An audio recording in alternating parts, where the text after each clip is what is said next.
Thank you for tuning in and welcome back, team. There's nothing like the sense of home ownership. When you get out there, you're home searching, you're really super excited, you're doing your due diligence, and you're finding the right home for you. And sometimes, if you're not careful, that dream house can become a nightmare house. Maybe you know a friend, or maybe you have a friend or family member that has a house that said that it was their dream when they bought it, but it ended up being a lemon. Is there something that you could do right now to ensure that your new dream home doesn't become a lemon? Absolutely yes. So in today's episode, we're going to uncover 5 ways to identify a lemon house. My name is Andrew Finney, your real estate geek. If you need help finding a top agent where you live, or if you simply want to drop me a line to say hello, my contact info is below. If you're new here, please go ahead and subscribe to this channel now and like this video. For reference, I upload 6 days a week, so tap the bell icon if you want YouTube to notify you when there's another video ready for you. Okay, team, so let's talk about this. So there's 5 different ways that we could take a look and identify a lemon house from the very beginning. You know, whenever you get out there doing your home search, there's some due diligence that you can do before you even write the offer. Let's make sure that we don't get your financials drained by buying the wrong house for you. So the first thing is to actually look for pride of ownership. There's nothing like pride of ownership from a homeowner. So whenever a homeowner is doing their renovations, they're keeping up on the property, those are those homes that you see that are generally like turnkey, move-in ready. When you look up at the paint on the house and you look up at the roof, everything's in its appropriate spot. There's no cracked tiles or very few cracked tiles on the roof. The fascia, all the paint and stuff is in very good condition. It's not peeling, it's not chipping. And when you walk in, a little bit of pride of ownership, and I know it might sound a little bit silly, but it actually take a look at the electrical outlets. Sometimes people let those electrical outlets and cover plates for switches get dirty. Well, if those are dirty, then it shows that they don't have the pride of ownership in that house. If you have a homeowner that will go the extra length to actually cleaning the cover plates around the electrical receptacles, then you have a homeowner that's actually taking care of their property. And when you start looking, I'm willing to bet you the pride of ownership will just start ringing true, and it'll be the good home for you. Okay, so look for pride of ownership. The second thing that you want to keep an eye out for are do-it-yourself hack jobs. Now, this is very common, and unfortunately, I'd love to tell you that it wasn't, but it is very common. DIY hack jobs. You know, somebody watches HGTV DIY and they're like, oh, I can do that myself. And they go out and get some equipment and they start trying to do it themselves to save money on improving their property. Only issue is if they're doing electrical work and they're not an electrician, then chances are that it might not have been done correctly. If they're trying to cut a hole in the wall, did they double check to make sure that wasn't a load-bearing wall? If the permits were required, did they pull the appropriate permits? Who knows, right? So DIY hack jobs, there's a lot of things that you can look for here. You know, again, going back to if you want to find a DIY hack job, look at the baseboards. Look at the baseboards around the house and see how even and flush they are to the floor. It's always surprising to me, especially like home flips, right? Whenever it looks like they installed the baseboards before the floor. Everybody knows that you should be installing the floor first and then your baseboard so you can seam it up and make it nice and even, right? So taking a look at the baseboards and taking a look at anywhere where they might have added an extra additional lighting overhead and looking for the fit and finish to see how it's done. So if you see things that don't have a strong fit and finish, meaning it's nice and clean and it's congruent, right?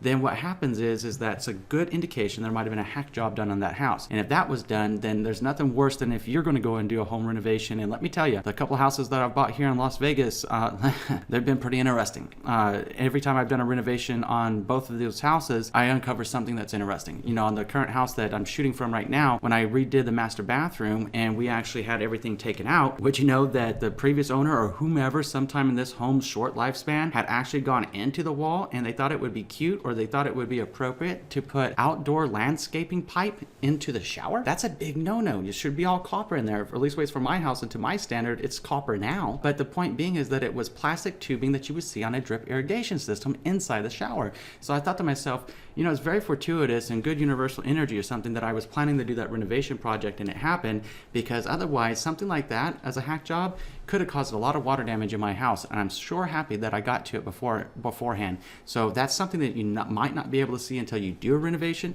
but by paying attention to the baseboards, by paying attention to the fit and finish, looking if they've installed crown molding and looking at how well everything is seamed up, it'll give you a good inclination of if there's any other the bigger projects like a bathroom remodel, what they may or may not have done, and some tips to look out for a hack job. The third thing you want to take a look at is actually quality of craftsmanship. So this goes back to how homes are actually designed and built themselves.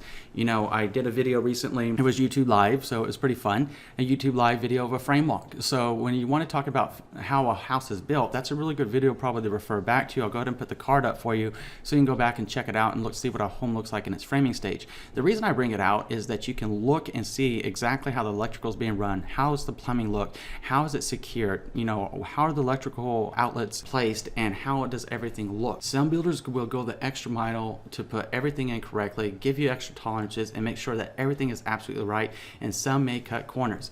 And that being said, when it comes down to fix and flip, right, that's something that you really got to be careful of, because fix and flips can shock and awe you with the improvements that they do to a property, because they're going after the items that would generally add the most value to the property and not necessarily tending to the bigger issues, which are actually home maintenance things in the internal structure of your home. So going back to the framework, when you're talking about electrical, you're talking about plumbing, you're talking about those kind of systems, those are major things. So if there's something wrong with them in a fix and flip and they didn't touch them, or they didn't disclose it, or maybe they didn't even know there was something wrong with it, right, then you could be getting yourself a lemon house if you're not careful, only to realize 2 to 3 years down the road, maybe somebody else thought it was cute to go ahead and put outdoor drip irrigation systems in your shower, and now it's leaking. We don't want you having that issue, because that's going to be a very, very expensive fix if that happens. So you want to take a specific look at the quality of the craftsmanship within the house.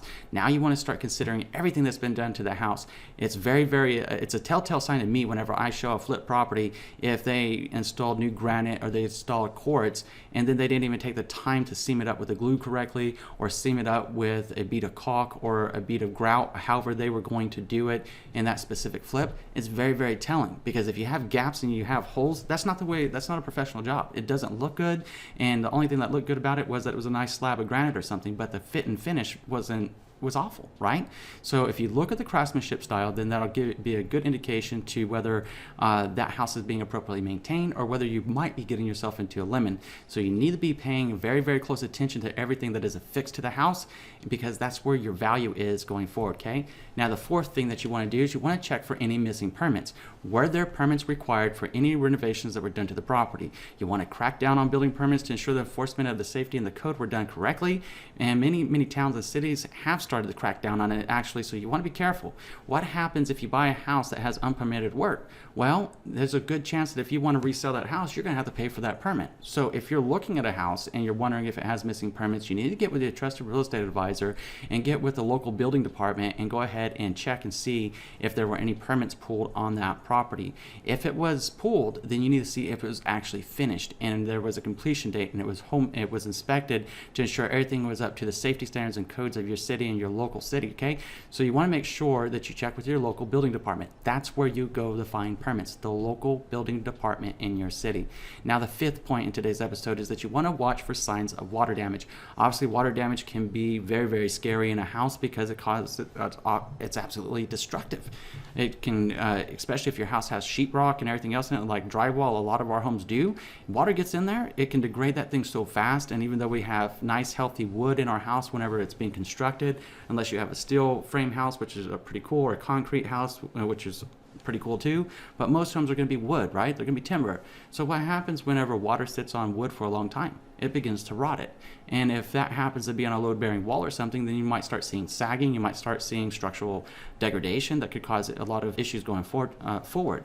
So fortunately, you can prevent water damage by proper maintenance in the systems that are in your house and maintaining your home maintenance records and making sure that you're going through your house every 3 months on checking your home maintenance to make sure everything's done correctly.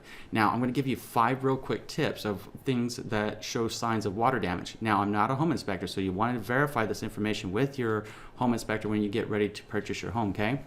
The first one is to actually make note of the age and condition of the roof. You want to know when was the last time the roof was replaced and with what materials. The second one is to take a look at the flashing on the exterior of the home. The flashing is actually the thin layer of waterproof material that keeps water from getting into places where it doesn't belong. It should be around the chimneys, your windows, your deck systems, etc. So you want to check that flashing, make sure that it's seamed up and that it's actually secure, okay? The third thing that you want to do is to assess the foundation for holes and cracks. You want to look for cracks and you want to look for holes in the foundation. Obviously, that's what your house rests upon. So the foundation is critically important to the structure and the health of that property. The fourth thing you want to look for is, do you notice any brown water patches on the ceiling? Sometimes they look brown, sometimes they look yellowish in color, or just a slightly different color than the paint around it. And you know how water gets onto a napkin or something, or like, here's a really good one for you. Spills get a drop of your coffee if you drink coffee or whatever you're drinking right now, and get a napkin and put it down. Watch how that liquid spreads and that kind of circle, kind of off circle manner that it does that. And if you see that inside of a house, on a wall, a ceiling, or anything like that, then it could be a sign of water damage. You want to ask your home inspector to take an extra close look at that and then get into the attic and see if it's coming from the roof or where it's coming from, okay? The fifth thing that you want to consider is if you have a basement in the property, you want to be on the lookout for telltale signs of previous water intrusion issues. A common red flag would include a musty and moldy smell in that basement. So if you see that, or if you see dry remnant of watermarks in the bottom of the walls, the foundation, or the support beams in the basement, then it's quite possible that flooding occurred in the past. And you want to make sure that you talk to your home inspector and have them take an extra close look at that, and also get with the seller and have your agent get with the listing agent and the seller and ask them, has there been any damage to that property since the time that seller has owned it? Because it's very, very important to know that once you close on your new home, to own is to maintain your home. So anything that you inherit from that house, whether it's a lemon or whether it's pristine, it's yours to own and to maintain. So let's go ahead and follow the 5 rules in this episode today to keep you from buying a lemon house. Now what I'd like you to do is tell me what you're thinking about this episode in the comment section below, and share any of your savvy tips with us about buying a lemon house if you have bought one and what you did, or how to prevent yourself and prevent others from buying a lemon house. Share your tips and your experiences with us in the comment section below. Now I'm going to go ahead and pop up my contact information. If you want to drop me a line to say hello, or if you need help finding a top agent where you live, please let me know. I always enjoy to hear from you. If you haven't already done so, I'm going to ask you to do 3 things. Number 1, please subscribe to this channel. Number 2, please like this video. Number 3, please share this video around with someone you know is going to be able to help. In between now and next time, I'm wishing you and yours a lifetime full of love, wealth, abundance, and happiness. Thank you for tuning in today, team, and enjoy an amazing day.